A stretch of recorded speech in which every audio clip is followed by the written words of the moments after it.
Hi hello అండి, welcome back to my channel పద్దు express. ఎలా ఉన్నారండి? అందరూ బాగున్నారా? ఇదేంటో తెలుసా, ఈరోజు మీకు చూపించబోయేది ఇది పప్పేనండి. సింపుల్గా ఈజీగా చేసుకునేది, చాలా టేస్టీగా ఉంటుంది.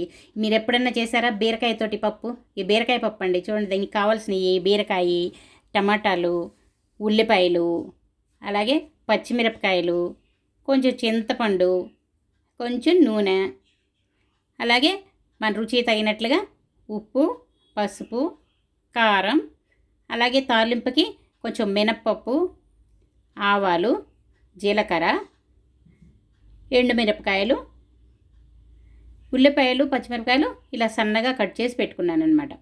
అలాగే టమాటాలు కూడా కట్ చేసి పెట్టుకున్నాను. ఇప్పుడు పప్పు, కందిపప్పు 1 కప్పు పప్పుకు కడిగి 2 సార్లు కడిగేసి చక్కగా దీనిలో బీరకాయలు ఇలా ముక్కలుగా కట్ చేసుకొని, బీరకాయలు, ఉల్లిపాయలు, టమాటాలు, పచ్చిమిరపకాయలు, అలాగే చింతపండు ఇలా కొంచెం లోపలికి దూర్చి ఇలా పెడుతున్నాను చూడండి, కొంచెం మగ్గిద్ది బాగా ఇలా పెడితే అని.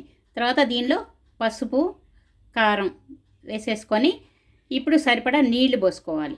కారం మనం ఎలా తింటాం అలా కారం ఎక్కువ తినేవాళ్ళు ఎక్కువ వేసుకోవచ్చు, తక్కువ తినేవాళ్ళు తక్కువ. ఇప్పుడు దీనిలో కొంచెం నీళ్లు పోసుకోవాలి. నీళ్లు కొంచెం ఎక్కువ పోసుకున్నా నష్టం లేదు, ఎందుకంటే పప్పు ఆరిన తర్వాత చిక్కబడుతుంది. కావాలంటే తర్వాత అయినా నీళ్ళు కలుపుకోవచ్చు. ముందు ఒక్కోసారి కుక్కర్లో పొంగిపోతుంది, అందుకని చెప్పి తక్కువే పోసుకొని తర్వాత కూడా వేడి నీళ్ళు కలుపుకొని మళ్ళీ కొంచెం వేడి చేసుకోవచ్చు అనమాట. చూడండి, విజిల్ పెట్టి ఒక 3 విజిల్స్ వచ్చినాక మళ్ళీ ఒక 5 నిమిషాలు సిమ్లో పెట్టుకున్నాను. అప్పుడు చక్కగా ఉడికిపోయింది. ఉడికిన తర్వాత స్టీమ్ పోయిన తర్వాత తీసి మనకి సరిపడా సాల్ట్ వేసుకొని ఇలా చక్కగా పప్పు మెదిపేసుకొని ఇంకా తాలింపు పెట్టేసేసుకోవటమే. సరే, ఆయిల్ ఒక 2 స్పూన్లే ఆయిల్ వేసుకున్నాను. దీనిలో మినప్పప్పు, ఆవాలు, జీలకర్ర, ఎండుమిరపకాయలు, అలాగే కొంచెం కరివేపాకు, ఇంకా ఇంగువ. పప్పులుకి, సాంబార్లకి, రసంకి ఇంగు వేసుకుంటే చాలా బాగుంటుంది. ఇది కొత్తగా వంట నేర్చుకునే వాళ్ళకి, బ్యాచిలర్స్కి, వాళ్ళందరికీ చేసుకోవడానికి ఈజీగా ఉంటుందని ఇది చూపిస్తున్నాను. ఏంటి ఈజీ పప్పు మాకు వచ్చు అనుకుంటున్నారా? మీరు మామూలు పప్పులు చేసుకొని ఉంటారు, బీరకాయ పప్పు చేసుకున్నారా? చేసుకోకపోతే ఒకసారి చూడండి. అలాగే కొత్తగా నేర్చుకునే వాళ్ళకి కూడా ఈజీగా నేర్చుకోవడానికి బాగుంటుంది కదా, అందుకని చూపిస్తున్నాను అనమాట. చూసారా, ఇది పప్పు తాలింపు వేసేసుకున్నాం, రెడీ అయిపోయింది.